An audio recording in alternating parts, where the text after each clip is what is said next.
VikesNow, I am Dustin Baker. We are here on May 8th. Rookie minicamp begins on Friday, I believe, and we are less than 4 weeks from mandatory minicamp for everybody. I have my very good friend Josh Frey on today. How are you, Josh?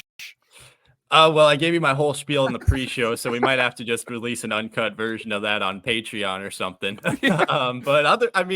Just long story short, just don't take your car to Valvoline and you'll be just fine. Yep. But other than that, I'm doing great. How are you? I'm doing better than you.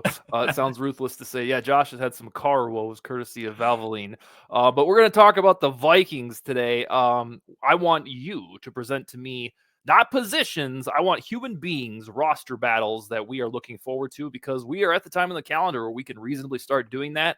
It doesn't feel too far away.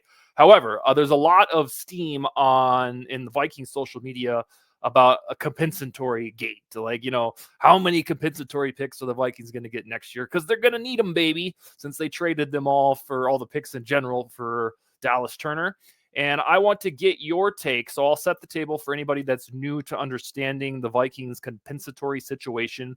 When Danielle Hunter and Kirk Cousins left this offseason, two ginormous names on the Vikings and in the NFL on the whole, at least per free agents going elsewhere.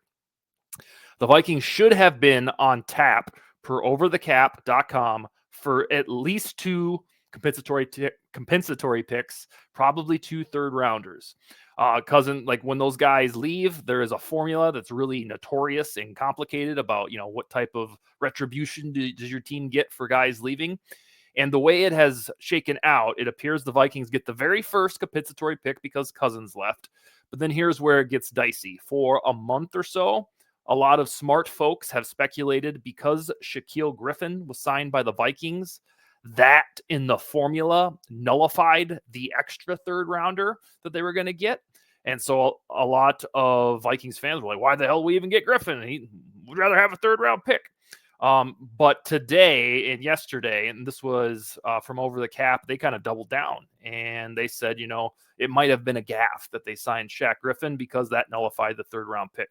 Now, today, the Star Tribune seemed to walk that back a little bit and said that the Vikings' internal formula does not align with OTCs. What say you on this one? Where are you at? At the end of the day, I can't say that I have a massive opinion on it. All these guys doing this sort of work are a lot smarter than I am when it comes to math. So I tend to lean on these guys a little bit more than my own opinion. But at the end of the day, honestly, it doesn't really bother me if they end up losing that second compensatory pick because of the Shaq Griffin signing, mostly because it's not exclusively the Shaq Griffin signing that would do it. It's the culmination of all the free agents that they've brought in this offseason, which I think for the most part, they're going to end up being contributors right away in 2024 and help this team win some football games. So I can't really say that I hate the idea of bringing in free agents to replace the ones that they lost. And especially in the case of Shaq Griffin, a guy who over the entire course of his career has been a pretty solid press man cornerback, a type of player that Brian Flores needs in his defense and has historically liked having in his defense. I think he's got a chance to play a decent sized role for the Vikings this year. So I can't really say that I hate it if they end up losing that extra third round pick or whatever it ends up being. But if they get an extra pick on top of it because of whatever this new math is that the Star Tribune guys have kind of figured out, and at the end of the day, I really trust that Kwesi, a finance guy, didn't just completely read a spreadsheet wrong. So maybe there is something that if they end up losing that third round pick, I don't think it was by accident.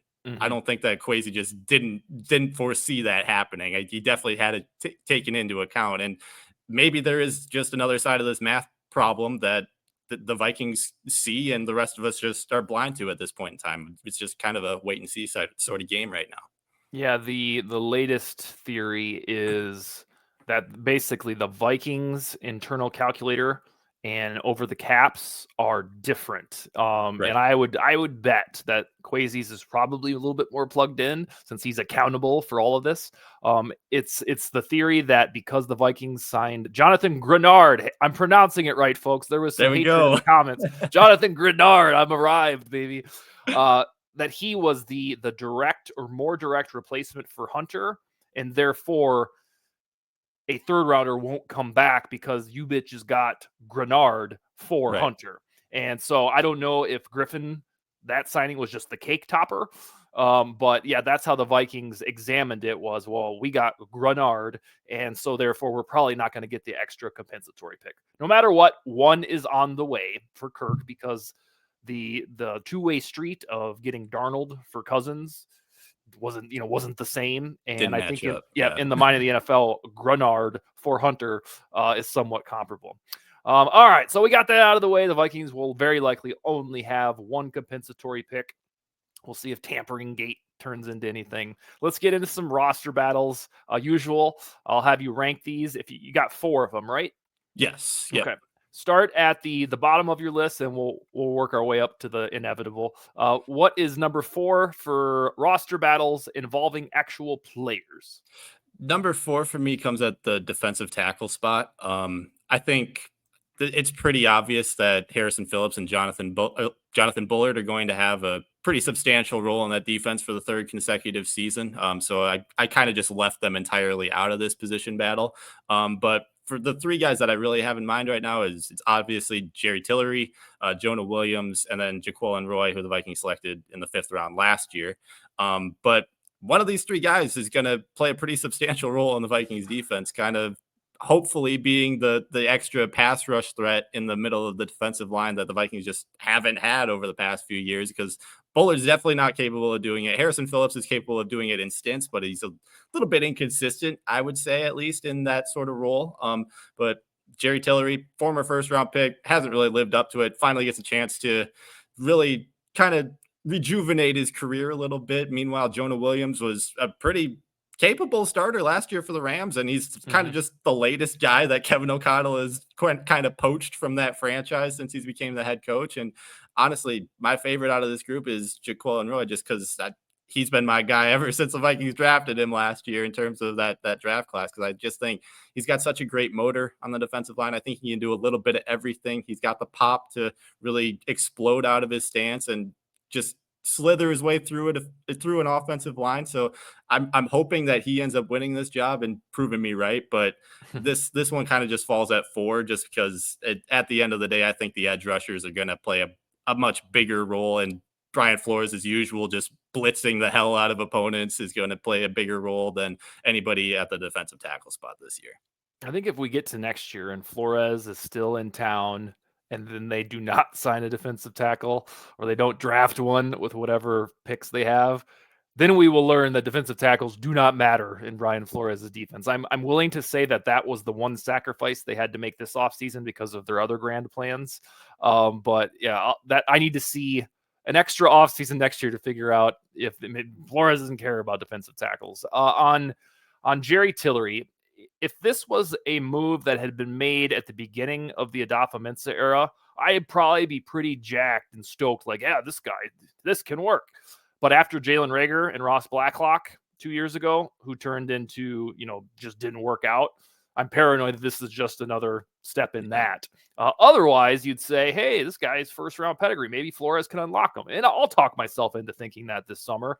But right now, I'm like, oh no, this is one of those ones where they like to just kind of squeeze the 1st round out of them, and then it's a nothing burger. Let me ask you this: I don't know if you saw there. I don't know if it was ESPN or SI.com talked about how the Vikings contemplated on day 3 of the draft packaging a couple picks and climbing up to get an unknown guy, but they wanted to get Levi Drake Rodriguez. They feared they would have missed out on him. Did you know anything about him during the draft lead up? And then do you think, based on what you've read as Prospect X, that this guy can be something, or is this just another one of those late rounders that we're hyping up in May? I can't really say I had spent much time watching Levi Drake Rodriguez before the draft. So I really didn't know much about him coming into the event. That's on me. But I think he's at least he's saying all the right things. Like, he seems like a super competitive guy. And honestly, it might have been a bad decision for me to leave him out. I just think there are a lot of veterans in that room still at this point, and I just think that, especially for 2024, Flores is going to try to get a lot more of those guys while they just sort of use maybe Rodriguez sees a little bit of snaps in 2024, but I think a lot of his reps are going to end up coming in practices instead of the actual games. Yeah, you get a pass because Texas A&M Commerce. Yeah. That's where Wade Wilson, the former Vikings quarterback. Oh, That's where really? I stumbled upon that accidentally. I was going to tweet it, but then I was like, I don't know if anybody will really care. But yeah, Huh. yeah. So it's a little like gem of a school, evidently, for a couple prospects. Yeah, Yeah. defensive tackle can reasonably be considered the weakest spot on the roster. Some would say left guard, but I don't have generalized Blake Brandel paranoia like the rest of the world. If they trust him, so do I, until I see otherwise. But yeah, defensive tackle, it's a thorn in our side. It reminds me a lot of guard during the Zimmer era. We'll see if anybody wakes up and smell the roses that, hey, you can go out and get a guy that's good. It's allowed. So I agree with you completely, a defensive tackle. It's just that no matter outside of signing our guy, Calais Campbell, no matter who they go with, it's kind of like, It's just another Jerry Tillery. yeah. But if it's Roy, because he's organically grown, drafted by the Vikings, the best case scenario is that he turns into a dog this summer, Right. and then he's good, and then you don't have to worry about any of this Calais Campbell shit or drafting somebody sweet next year. But defensive tackle, until further notice, is ignored and a weakness by these Vikings. What's number 3 on your list? Roster battles.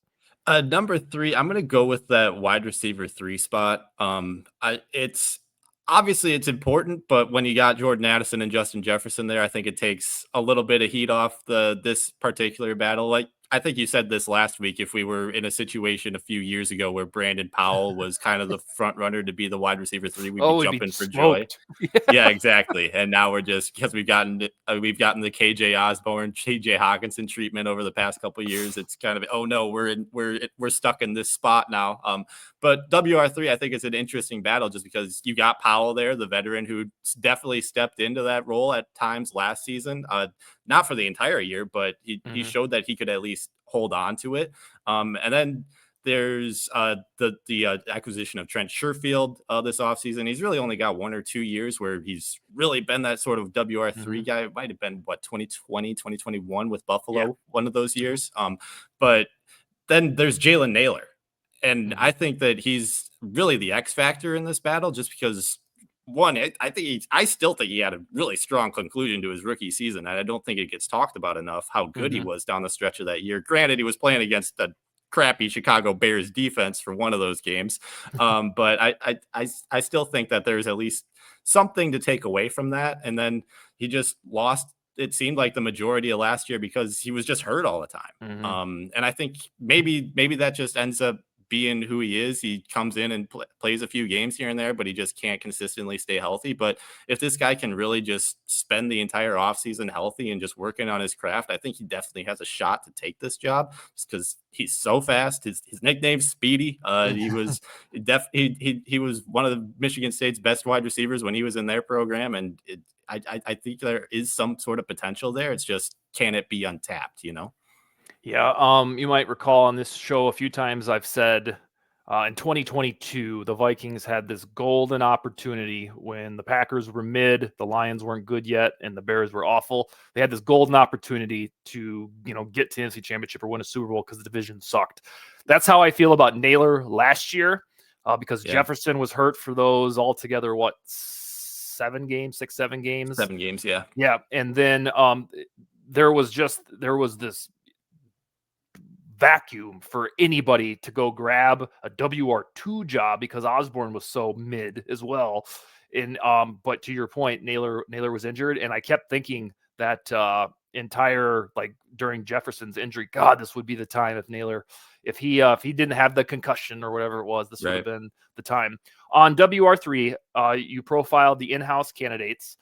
I tend to think that this is the group because if they wanted somebody different, they passed on a dozen guys in the draft. They said no to DJ Chark and Tyler Boyd. However, I want to ask you of this group, if the Vikings woke up on Thursday morning and said, bitch, we're going to go get a WR3. Of these dozen men, which one would you prefer? Randall Cobb, Russell Gage, Marquise Goodwin, Mecole Hardman, your guy Deontay Hardy, Julio Jones, Zay Jones, Hunter Renfrow, Allen Robinson, Sterling Shepard, Michael Thomas, and Marquez Valdez-Scantling? I mean, I don't really think there's a really great option in any of them at this point. Mhm, But if we're just going based on upside, I think it's Michael Thomas. mhm. I get the whole injury thing, but last year at least I think he played 10 games, so He got he was hurt at against the least around Vikes. for at least half the season. Mhm. And especially if they're planning on getting TJ Hawkinson back again at some point during the regular season, that's really all you need out of Michael Thomas. Is you just need a guy that can be there and catch some passes, run his slant routes that he usually does, and just be some sort of presence in the offense to take some pressure off of Addison and Jefferson. And I think if you want to just go off of upside, the dude's proven that he can be one of the better wide receivers in the entire league when he's healthy. And if he's playing alongside Justin Jefferson, I think his job gets a lot easier as well. So I think that would be my choice as of now. Yeah, he had about 450 yards through midseason. Notably, got hurt against the Vikings, and that kind Right. of put the kibosh on his season. Do you think Hunter Renfrow is worse? He might be. I Okay. was kind of advocating for him last year, but then to see him have another down year in 2023 kind of took the wind out of my sails for that one. Yeah, fantasy football heads will remember the 2021 season. He was a must-have Yeah. free agent commodity because he ended up having like 1,100 yards. So, all right, so we've got WR3 detailed. Thank goodness Brandon Powell caught that game winner in the Dobbs game against the Falcons, because that is the reason why we all think he's got the cojones for Yep. WR3. Otherwise, he'd just be another one He'd of just be those Christian right. Jacks and all those guys. So good for him. That's a compliment. What's number 2 on your list for roster battles? Number two, and I honestly I contemplated putting this at number one, but Yeah. I couldn't do it for this show because I know how much people love the quarterbacks. But I went with corner. I just think this is the most interesting battle of all of them on this roster Mhm. because there's just so many guys that could come away with different roles through when training camp ends up wrapping up. There's 11 guys on the roster at the position right now, and I think the only one really solidified in a starting role is Byron Murphy. Mhm. The Because rest of his is, I think, paycheck. Mhm. yeah, exactly. Mhm. And the rest of the spots are just 2 through 6, 7, whatever you want to say, is up for grabs at this point. I think Mekhi Blackman could emerge as the leader after a really strong conclusion to his rookie season. I think maybe we finally see something out of Andrew Booth, especially if Brian Flores starts utilizing more of a press man coverage where he's historically been a little bit better at, whereas Mhm. Caleb Evans has been much more of a zone guy throughout his entire NFL career. I think last year was like in man coverage, there were like 104 corners to play 300 or more coverage snaps. And Caleb Evans had the 103rd best PFF grade out of that entire group. So he doesn't play man at all. And I think if the Vikings end up doing a little bit more of that, that might put his role into question a little bit more. But Booth is there. I think Kyrie Jackson and Shaq Griffin, like we talked about, I think both of those guys, especially if they're going towards more man coverage, those guys have a role in this defense as well. Yeah, you could just go up and down this entire list. And I wouldn't be shocked if any one of those 5, 6 guys would be at CB2 when it's all said and done. It's just a fascinating battle to me. Yeah, and it's good in the sense that there are a lot of options, and may the best man win in the summer. Whether it's training camp or preseason.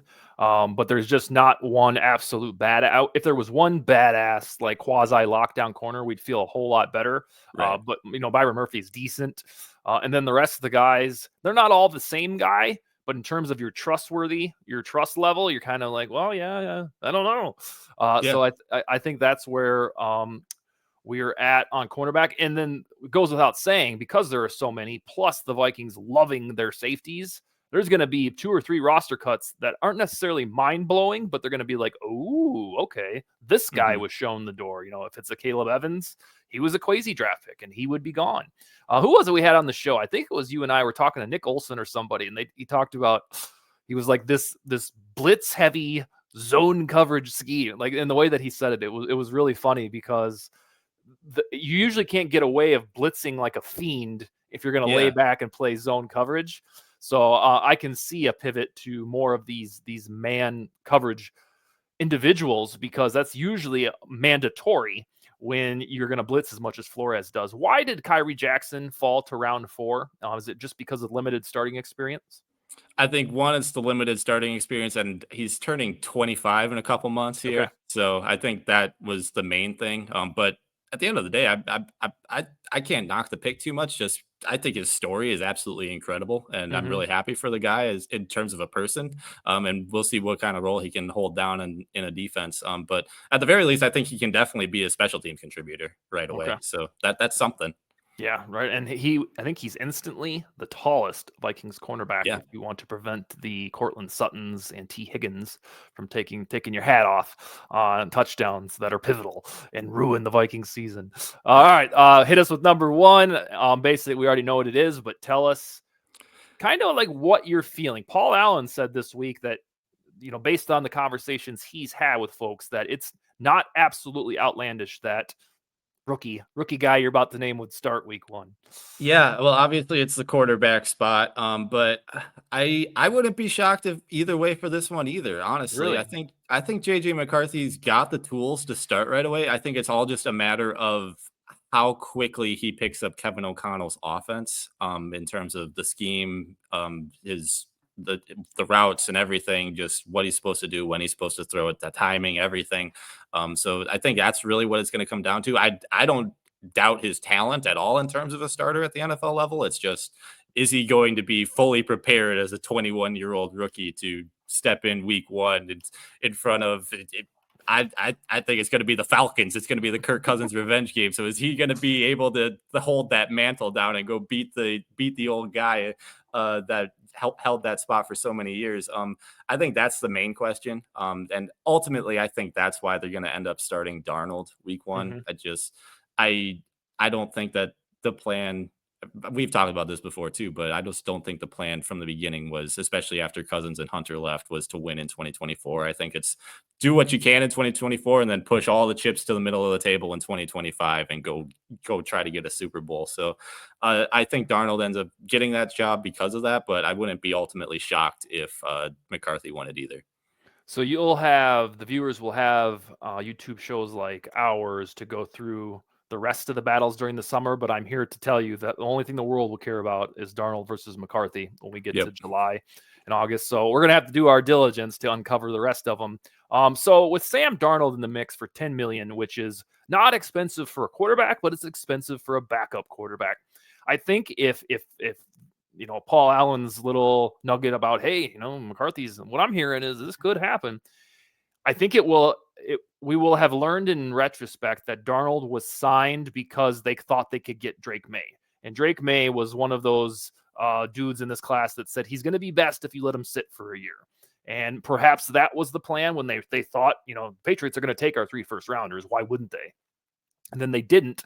Well, boom, you get stuck with your second choice, which is McCarthy, and this guy is more game ready. I think if indeed McCarthy starts, then that will have been what the case was in hindsight. I really don't think there's a chance in hell that McCarthy starts week one because why would you need this young dude to play? I mean, there's this Right. weird thing that teams do in the NFL where even if it's just a game, they let the other patch over guys start. And then, Baker Mayfield and Justin Herbert with injuries to the same guy, Tyrod Taylor, those guys took over like within 2 weeks of the season. So I don't know if it's just that they're skittish, teams in general, about giving the baton to the rookie in week one because of all the jitters. But I firmly expect Sam Darnold to be the week one quarterback, and I will be stunned and like elated because I want McCarthy to start out of the gate. I don't give a damn about Sam Darnold being some big patch over guy. And if it's the Cousins game, I'm going to be so excited. I talked about this on Saturday with Brevin. It's all of the onus is on them to win Yeah. because the Vikings are very openly in this. Their over under right now it was 6.5 wins. Now it's 7.5. They are fully expected to go 6-11, 7-10, 8-9. Where the the Falcons, they got Kirk and Penix and these glorious offensive weapons. They're supposed to win that game. So all of it goes on them and they're going to be in the Vikings' house. You'll have Kirk, who's like probably gonna. His eyes will go to the back of his head when he sees the schedule if it's at Minnesota week one. So if Yeah. you are correct and that happens, I'm gonna love it. Before I want to ask you 2 more things, but Brevin, who was my co-host on Saturdays, we were in a little bit of a disagreement. I want McCarthy to start. If it was up to me, I would start him. I mean, assuming he doesn't look like an imbecile this summer. In terms of your preference, would you rather Darnold do the thing for the first month and a half, or do you want to start McCarthy right away? The greedy part of me wants McCarthy to start right away, just Yeah. because I think it'd be. I just want to watch him play football. Hmm. But I think ultimately, if I'm trying to build this team for the long term, I'm not throwing him into the starting lineup right Okay. away. Especially if you don't get Dalton Reisner and you don't have your full continuous offensive line and you're kind of still patching that whole thing together. I'd wait a little bit, at least until the middle of the season, for them to build a little bit more chemistry. Obviously, it's only one spot that they're really missing at this point from last year, Hmm. but I still think it's important to have some sort of continuity and chemistry on the offensive line when you're going with a rookie QB. And then you throw in the fact that Hawkinson's probably not going to be there either. He's not going to have his full slate of weapons around him. I just ultimately, I think it'd be smarter for Darnold to get at least a couple starts. And then maybe once everybody gets healthy, settles things down a little bit, week 4, week 5, something like that, then you throw McCarthy in there. Okay. The reason that I want to see McCarthy week 1 is usually when it works for the week 1 starter, it's like Prescott in 2016, and we didn't know it at the time, but CJ Stroud last year, that roster being good. If you have the roster there already, Yeah. usually you can get away with the guy playing right away. Now, if you're like the Patriots right now, I don't want Drake May playing, and I'm attached to that guy because my reputation is invested in him. I don't want him to play right away because I know it's going to flounder because they don't have it in terms of the roster talent. But if these Vikings don't have a very ideal setup, I don't know which teams would. You have the That's fair. Flores-led defense that's going to only get better, in my opinion, better personnel, just natural development in year 2 of his coaching system. Jefferson, Addison, Darisaw, O'Neal. If you're not going to start a rookie quarterback on this team, then you might as well just not do it in general. That is my take, and I guess I'll have this, and it's going to intensify this summer. This utopian scenario that we've got everything. If Stroud did it last year, you might as well see if we can do it and break this damn curse. That's where I'd be coming from. All right, the final 2 things I'm going to ask you. Let's say when month of September is complete, we're doing the show on October 1st. Who will have had more defensive snaps in the month of September, Dallas Turner or Andrew Van Ginkel? I think it'll be Andrew Van Ginkel. Okay. Just because I think he's a little bit. I think both players are very versatile, but I think Van Ginkel's just a little bit better, especially in terms of run defense. So I Mm-hmm. think that he'll end up being on the field a little bit more than Turner. Okay. And I've asked you this one before, but I want to have it updated. When the season's over and assuming guys are healthy, what is the carry split, rushing attempt split between Aaron Jones and Ty Chandler? Oh man, for the whole season, Yeah, is it like 60-40, 70-30? I think it'll be 60-40, but I think it might actually be in favor of Ty Chandler. No way. You think Yeah, Jones will look a little washed? I don't necessarily know if it's washed. I just think I think especially watching Aaron Jones and what he did for that Packers offense down the stretch of the season and Mm-hmm. just how good he was when he was actually fully healthy. I just wouldn't I wouldn't run him out of gas too early in the year. I'd Okay. try to pace him a little bit early on and let Ty Chandler maybe just let him cook, see what he can do. And because at the end of the day, Aaron Jones is only on a 1-year deal. Yeah. You're basically building this running game around Ty Chandler at this point because he's your only really solidified long-term option. So if I'm the Vikings, I want to see exactly what he can do when he has full reign of the offense. Maybe not full reign of the backfield, but at least the more majority of it. So I think that's how it ends up going, where Ty Chandler maybe gets the majority of the snaps through week 12 or something, and then when it's really grit and grind time, you need some guys to step in and really make some plays. I think Aaron Jones is the guy that comes through down the stretch of the year. That's a really good point because Aaron Jones has the resume and then some to have that Dalvin Cook role where he would be a bell cow by today's standards.